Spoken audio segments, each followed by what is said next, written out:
E aí, galera, tudo bem? Gente, propriedades periódicas, livro 1, frente B, unidade 2, capítulo 6. Isso está lá na página 178, perdão, em diante. Então, nós já trabalhamos com tabela periódica, já falamos sobre o histórico, já falamos sobre a organização da tabela. Agora a gente vai falar sobre as propriedades periódicas. Um conjunto de propriedades que tem uma certa repetição dentro da estrutura, né, da tabela periódica. Vale lembrar que existem 5 propriedades periódicas mais importantes e outras propriedades que não são tão marcantes assim, a gente até repassa elas, mas a gente não dá tanto destaque. Quando nós falamos das propriedades periódicas, nós vamos lembrar então, primeiro, o que é periodicidade. Eu falo que eu tenho algo periódico, quer dizer o que? Ele se repete com um certo intervalo. Então, se eu imaginar o caso das fases da Lua, né? Eu tenho aí o quarto crescente, a Lua cheia, o quarto minguante e a lua nova. Então, as fases da lua são períodos, ou são processos que são periódicos. Eu sei que a cada X intervalo de tempo, aquela fase da lua retorna. Ou ainda, eu posso falar em relação à periodicidade dos meses num calendário. Eu sei que sempre eu tenho essa mesma sequência, outubro, novembro, dezembro, e eu sei que o próximo vai ser sempre janeiro. Então nós temos uma repetição, os nossos calendários são repetitivos. Os dias da semana, né? Segunda, terça, quarta, quinta, sexta, sábado, domingo, e aí começa de novo. Então essa periodicidade, ela também é observada na tabela periódica, com algumas características. Então, nós podemos dizer, por exemplo, que a principal característica que tem esse comportamento é o número de elétrons na camada de valência. Quando nós pensamos nos elétrons na camada de valência, nós acabamos pensando aqui, ó, vamos dar uma ampliada aqui, que se vocês analisarem, a gente começa com um elétron na camada de valência para o elemento que tem o número atômico igual a 1. E aí, conforme eu vou aumentando o meu número atômico, vai aumentando também meu número de elétrons na camada de valência, até chegar a 8. Quando chega a 8, vamos ver se eu consigo marcar aqui, ó. Não sei se está aparecendo para vocês, mas quando eu chego a 8, repara que tem uma queda brusca. Por que eu tenho essa queda brusca? Porque nesse momento, vou fazer assim, aqui eu sei que eu consigo marcar. Aqui, ó. Quando eu cheguei aqui a 8, essa queda se dá porque agora o meu próximo elemento tem um elétron na camada de valência de novo. E aí depois eu tenho o mesmo perfil de repetição, a queda e um elétron na camada de valência. Significa que a cada conjunto de elementos eu volto a ter apenas um elétron na camada de valência. Isso acaba me facilitando, me mostrando que a tabela periódica, então, ela tem essa repetição, né, quanto às camadas de valência. Aquele elemento 1 era o hidrogênio, o 2 era o hélio e assim por diante, tá? Agora, voltando aí. Quando nós pensamos aqui, ó, na ideia de trabalharmos agora com periodicidade ou com propriedades periódicas, a primeira propriedade que nós temos é o raio atômico. O raio atômico está relacionado ao tamanho do átomo. Então, lembra que raio é essa distância do núcleo até o final da circunferência. Nós medimos o raio de um átomo pela distância entre dois núcleos, calculamos um diâmetro e aí dividimos por 2 e chegamos ao raio do átomo. A gente consegue visualizar isso numa tabela, por exemplo, aqui, ó. Um mapa, quanto mais alto está o elemento, maior é o seu raio. Vamos ver isso numa tabela um pouquinho melhor? Aqui do ladinho. Então, nessa tabela, observem o seguinte. Eu tenho aí uma família e o meu comportamento nas famílias é de cima para baixo o aumento do raio. Por que isso? Lembra que a tabela periódica tem as famílias e elas estão associadas aos períodos, ó. K, L, M, N, O, P e teria o Q aqui. Tá? Lembra que aqui tem o hidrogênio que não está representado. Então, quanto mais eu vou descendo numa mesma família, mais camadas eletrônicas tem o meu elemento. Se ele tem mais camadas eletrônicas, acaba acontecendo que ele vai aumentando esse raio aqui, ó. E, portanto, o meu elemento vai ficando maior. Por isso, numa família, quanto mais abaixo o elemento, maior o seu raio. Agora, quando eu olho num período, lembra que eu estou olhando agora uma linha da tabela periódica, o meu comportamento é esse. Cresce da direita para a esquerda. Por que eu tenho esse comportamento? Vamos pensar nessa linha da tabela aqui, ó, neste período. Terceiro período da tabela periódica, elemento sódio, eu vou usar como referência, e, sei lá, pode ser o enxofre aqui, ó. Então, sódio e o enxofre. O sódio, ele é 1S2, 2S2, 2P6, 3S1. O enxofre, 1S2, 2S2, 2P6, 3S2, 3P, lembra? P1, P2, P3, P4. Reparem que o número de camadas é o mesmo. Só que qual que é a diferença?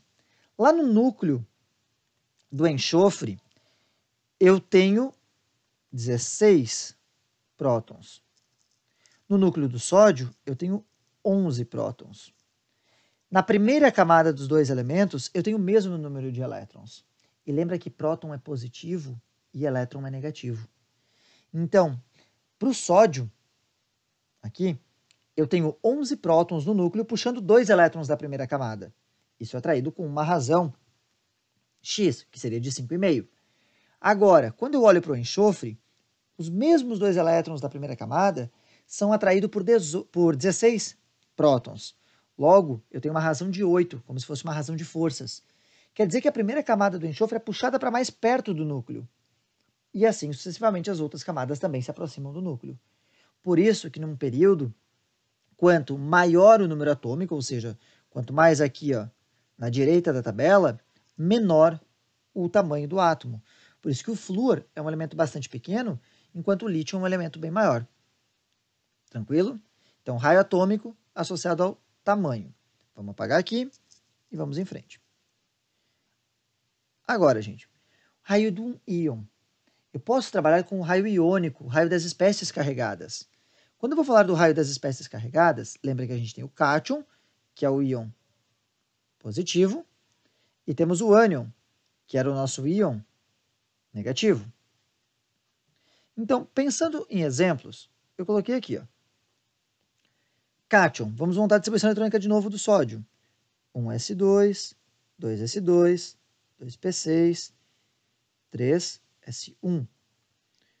Cloro, 1S2, 2S2, 2P6, 3S2, 3P5. Quando eu vou fazer o sódio, lembra que para fazer o cátion de sódio, eu perco um elétron da camada de valência. Então, isso aqui deixa de existir. E o meu sódio vai ser 1S2, 2S2, 2P6. Portanto, antes eu tinha 3 camadas e agora eu tenho apenas 2 camadas.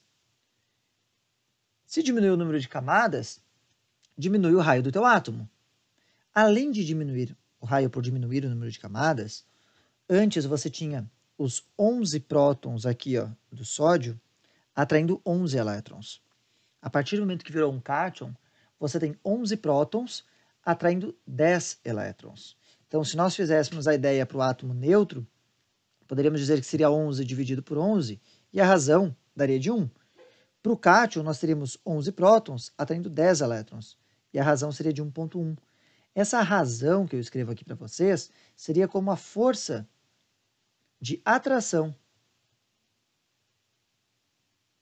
Quão fortemente o elétron é atraído para perto do núcleo, e, consequentemente, as camadas se compactam. Olha o caso do ânion agora, o que vai acontecer. No caso do nosso ânion, o cloro tem 3 camadas, né? Ó, 1, 2, 3. Então, as mesmas 3 camadas, eles estão na mesma linha, no mesmo período da tabela periódica. Só que quando eu faço o cloreto, eu passo a ter isso aqui, ó. 1S2, 2S2, 2P6, 3S2, 3P6. Quer dizer, eu mantenho o meu número de camadas, só que agora a minha razão de atração muda. Aqui era 17 por 17, dava 1. No cloreto, eu tenho 17 prótons atraindo 18 elétrons. Isso aqui é menor do que 1. Então, significa que no meu ânion a atração é menor. Sendo menor esta atração, eu posso dizer que o raio do ânion é maior do que o raio do cátion. Vamos dar uma olhada aqui, ó. Com figurinha vai ficar legal. Olha essa comparação. Aqui vocês têm em vermelho o átomo na forma do cátion e em cinza o átomo na forma neutro. Então, olha o sódio que a gente fez ali. O sódio neutro media 154, enquanto o cátion de sódio 116. Então, o cátion é menor. Aí você olha ali do lado o caso do cloro. O cloro neutro, 99. O cloreto, 167. Não é linear, tá, gente? Para cada elemento tem um valor. Não posso dizer que sempre que colocar um elétron vai aumentar a mesma proporção o raio. É parecido, mas não é sempre a mesma. Posso dizer sempre, então, que o meu raio do cátion é menor que o raio do átomo neutro, que é menor do que o raio do ânion. Beleza? A gente tem aqui uma outra comparação, só para vocês verem, tá? A medida, se você ficou pensando quando eu falei dos números ali, 99, 167, coisas do tipo, essa medida ela é dada... Desculpa aí, gente, começou a disparar o alarme da casa do vizinho. Então, quando você pensou nesses valores, ele tem uma medida, tá? Ele está aqui, ó, picômetros. Tá? Então, a medida que a gente tem é medida em picômetros. Vamos em frente. Outra propriedade periódica que nós temos é o potencial de ionização, a energia necessária para arrancar um elétron de um átomo no estado gasoso. Então, aqueles átomos que, como por exemplo, os metais, têm tendência a facilmente perder um elétron, vão apresentar um valor baixo para essa energia, porque você não vai precisar fazer muita força para arrancar um elétron dele. Por outro lado, os elementos que querem ganhar elétrons, os ametais, é mais difícil de você arrancar um elétron. Então a energia ou o potencial de ionização vai ser mais alto. Quando nós pensamos na tabela periódica, o potencial de ionização ele tem esse comportamento. Então, numa família, por aqui, mesma ideia que a gente fez antes, numa família, ele cresce de baixo para cima, porque quanto mais acima, menor o átomo, então mais perto esse elétron está do núcleo, mais força você precisa fazer para arrancar, e num período ele vai ter a mesma lógica, ele vai crescer agora lá para a direita. Por que lá para a direita? Porque é onde estão os menores átomos. Portanto, é mais difícil arrancar um elétron de um gás nobre do que de um metal. Por isso que você viu que metais formam cátions e ametais formam ânions. É mais difícil tirar elétron de um ametal ou até mesmo de um gás nobre. A afinidade eletrônica é a outra propriedade que nós temos, é a energia liberada pelo átomo quando ele recebe um elétron. Se antes era a força que eu fazia para arrancar um elétron do átomo, agora é quanto de energia esse átomo libera quando ele ganha um elétron. Então olha o caso aqui, ó. O meu átomo X ganhou um elétron e liberou uma certa energia. Então essa energia, esse valor de energia aqui, ó, é o que eu vou chamar de afinidade eletrônica para esse átomo. Então se nós olharmos na tabela periódica, seria este o comportamento. Tá? Lembrando que nesse caso aqui, vou até botar alguns valores aí, nesse caso não entram os gases nobres. Afinal, gente, o gás nobre, ele já tem os elétrons na camada de valência, então ele não vai receber um elétron. Logo, ele não vai liberar uma energia por ganhar elétron, ele não vai ficar estabilizado. Tá? O comportamento da afinidade eletrônica é maior lá na direita, então, mesma ideia, para uma família de baixo para cima, para um período esquerda para direita. Tranquilo? Vamos lá. Eletronegatividade. A capacidade que um átomo isolado tem de atrair elétrons para ele. Tá? Então, na verdade, quando a gente pode pensar em eletronegatividade como a força que o átomo faz para puxar o elétron para perto dele quando está fazendo uma ligação química, por exemplo, uma ligação covalente. Então, isso é uma coisa que pode funcionar bem legal. O que a gente pode imaginar aqui? Quanto mais vermelho tiver nessa minha figurinha, mais eletronegativo é o átomo. Então, o elemento mais eletronegativo de todos é o flúor. É o que mais fortemente atrai os elétrons ou puxa os elétrons para perto de si. Nesse caso, nós podemos ainda entender que a eletronegatividade cresce de maneira contrária também ao raio atômico. Então, os elementos aqui, ó, classificados como ametais, aquela região dos ametais ali, essa região ela tem a maior eletronegatividade. Se nós temos a eletronegatividade, nós temos a eletropositividade, que agora é a capacidade do átomo de perder elétrons, de virar um cátion. Quer dizer, aqueles caras que têm um raio maior. Portanto, nós podemos dizer que o comportamento é igual ao comportamento do raio. Nós podemos dizer que o comportamento da eletropositividade é similar ao comportamento do raio atômico. Período direita para a esquerda, família de cima para baixo. Resumindo, quando a gente pensa então em propriedades periódicas, nós podemos imaginar o seguinte: a nossa tabela periódica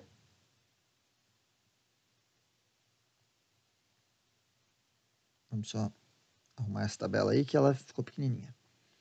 Então, a nossa tabela periódica montada aí, ó, olha só, a nossa bela tabela. E nós vamos pensar nessas propriedades com os seguintes anagramas. Você vai pensar em PNAF. O que é o PNAF? Olha só, potencial de ionização, eletronegatividade e afinidade eletrônica. Essas três características, elas vão em direção ao flúor, aqui na tabela periódica. O meu gás nobre ali no final ficou gigante, né? Vamos ajeitar esse gás nobre que ele ficou imenso. Então aqui, ó. Melhor. Quer dizer que o PNAF ele vai ter este comportamento na tabela periódica. Olha só, esquerda para direita, de baixo para cima. Já o outro anagrama que a gente vai gravar é o RATEP. O que é isso? O raio atômico e a eletropositividade. O raio atômico e a eletropositividade têm o comportamento contrário, eles vêm em direção ao elemento rádio, que está aqui assim, ó, na tabela periódica, tá? Está nessa região aqui. Então, nós vamos dizer que o raio atômico vai crescer de cima para baixo e da direita para a esquerda. Então, aqui você resume em PNAF e RATEP as propriedades periódicas mais importantes. Lembrando, potencial de ionização ou energia de ionização, energia necessária para arrancar um elétron de um átomo neutro. Eletronegatividade, força que o átomo faz para atrair os elétrons. Afinidade eletrônica, energia liberada quando o átomo ganha um elétron. Raio atômico, tamanho do átomo. E eletropositividade, facilidade que o átomo tem de perder um elétron, ou seja, de virar um cátion. Tranquilo? Vamos voltar ali para o slide.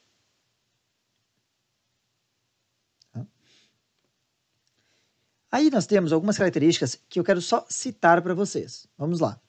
Reatividade.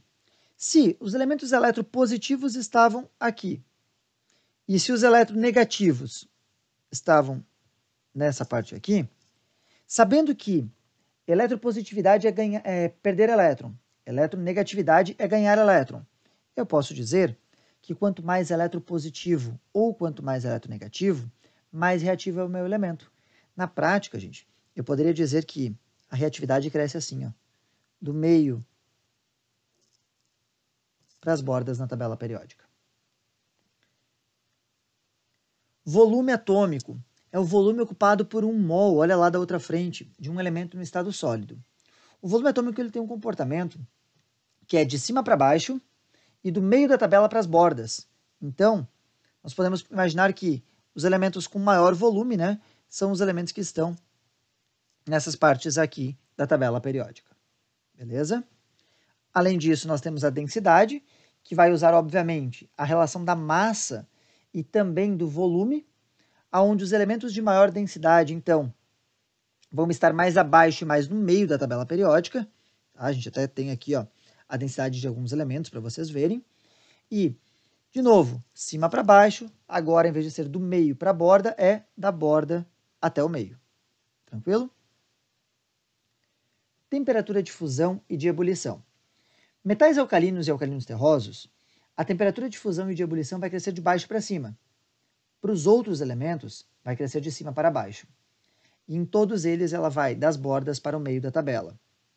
Tanto que, vou botar aqui, ó, nós temos os elementos com grandes temperaturas de fusão e de ebulição. O tungstênio, por exemplo, tá, que é o elemento lá do filamento da lâmpada, tem uma fusão de 3.695 Kelvin, enquanto o carbono funde a 3.823 Kelvin. Por outro lado, olha a ebulição do tungstênio. Ela é 1.500 Kelvin maior do que a ebulição do carbono.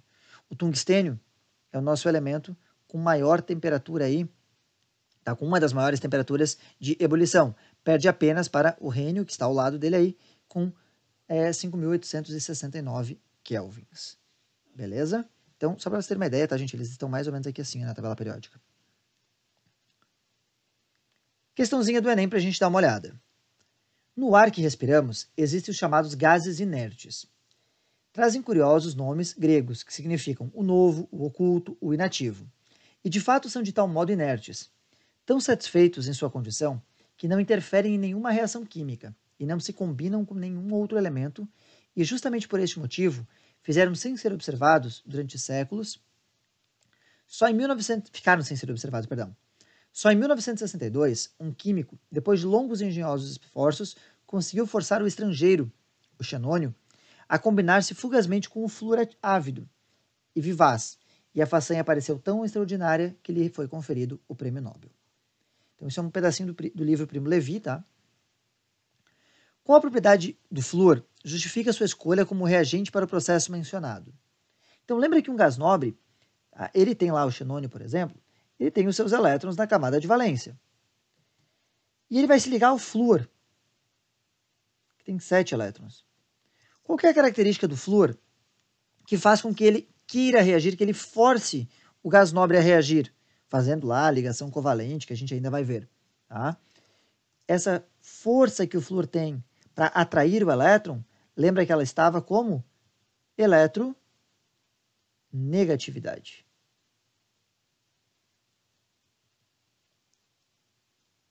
Portanto, nós podemos dizer que o gabarito do Enem é a letra C. Tranquilo? Ubra. No capítulo Raios Penetrantes, Oliver Sacks relembra de um exame de úlcera do estômago que presenciou quando criança. Mexendo a pesada pasta branca, meu tio continuou. Usamos sulfato de bário porque os íons bários são pesados e quase opacos para o raio-x. Esse comentário me intrigou, e eu me perguntei por que não se podiam usar íons mais pesados. Talvez fosse possível fazer um mingau de chumbo, mercúrio ou talho. Todos esses elementos tinham íons excepcionalmente pesados, embora, evidentemente, ingeri-los fosse letal. Um mingau de ouro e platina seria divertido, mas caro demais. Que tal um mingau de tungstênio? Sugeri. Os átomos de tungstênio são mais pesados que os de bário, e o tungstênio não é tóxico nem caro. Analise as seguintes afirmações sobre os elementos citados no texto. O bário forma o cátion Ba2+, logo no início. Logo, o íon citado no texto apresenta 56 prótons, 54 elétrons. Se nós olharmos na tabela periódica, eu vou passar aqui depois a gente volta, tá? Olha o bário aqui, ó. O número atômico do bário é 56. Então quer dizer que ele tem 56 prótons. Se ele tem 56 prótons, e eu quero bário 2+, significa que ele perdeu 2 elétrons. Então ele vai ter 54 elétrons, e a minha primeira proposição é verdadeira. A 2. Chumbo, mercúrio e talho pertencem à mesma família da tabela periódica, o que explica apresentarem propriedades semelhantes. Vamos lá. Chumbo, talho e mercúrio, né? Só que na ordem trocada. Mercúrio, talho, chumbo. Eles estão no mesmo período da tabela periódica e não na mesma família. Portanto, a proposição é falsa. O tungstênio apresenta maior número atômico que o bário. Logo, o raio atômico do tungstênio é maior que o raio atômico do bário. Vamos lá. Bário, tungstênio. Mesmo período. Tungstênio está mais à direita. Lembra que o raio tem este comportamento. Portanto, o bário é maior do que o tungstênio. Então, ó, o raio atômico do tungstênio é menor do que o raio atômico do bário e a proposição 3 é falsa. Somente a afirmativa 1 é verdadeira. Tranquilo, gente? Vamos em frente aí. Questão 9. Considerando-se as propriedades periódicas dos elementos bromo, cloro, sódio e potássio, é incorreto afirmar que o raio atômico do cloro, vou marcar o cloro, é maior que o do sódio, vou marcar o sódio. Então, se o raio cresce neste sentido aqui, e os dois estão no mesmo nível aí na tabela periódica, no mesmo período, eu posso dizer, sim, que o raio, na realidade, do cloro, ele é menor que o do sódio e não maior. Portanto, letra A, o nosso gabarito. Beleza? As outras, tá, gente? Se vocês conferirem aí, vocês vão ver que são todas elas verdadeiras. Vou só apagar tudo aqui. Vamos lá. Última questãozinha. O EPG 2015. Com relação aos elementos a seguir, representados por A, B e C, e seus respectivos números atômicos, assinale o que for correto. Eu vou fazer o seguinte, eu vou representar o A em azul ali na tabela, eu vou representar o B em vermelho, e vou representar o C em roxo ou lilás aí. Então vamos lá. O A tem número atômico 12. Número atômico 12, o A é o átomo de magnésio. Então ele está aqui, ó. Esse é o A. O B tem número atômico 34. Então a gente pega o número atômico 34, né? E vamos olhando aí até a gente chegar nele. O zinco é 30, 31, 32, 33, 34. É o selênio. Opa!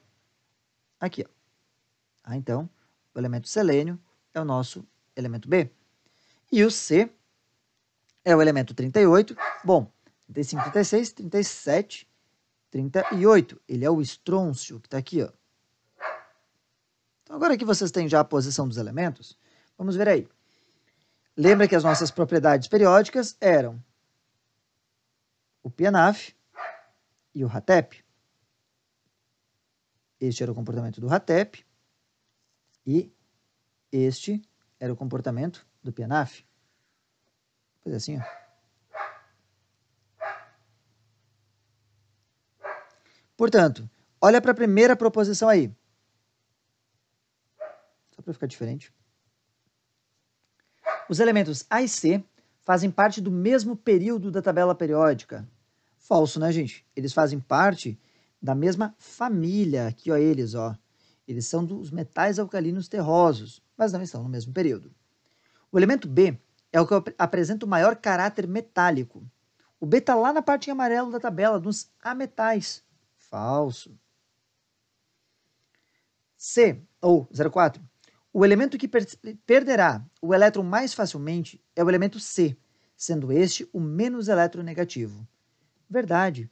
Se a eletronegatividade cresce aqui para essa direção, e o C está aqui, ó, ele é o menos eletronegativo. Então, essa é verdadeira. E a 8? O elemento mais eletronegativo é o B, mais à direita. Nós temos o elemento B, então, verdade aí, ele é o mais eletronegativo de todos. Então, 08 também é verdadeira. Nosso somatório da questão deu 12. Galera, não esqueçam de fazer as questões aí das páginas 192 e 193. Lá no Estudos tem uma listinha chamada de propriedades periódicas. E a gente se encontra amanhã, sexta-feira, na nossa aula ao vivo para tirar dúvida, tá? Então a gente vai tirar dúvidas sobre as propriedades periódicas.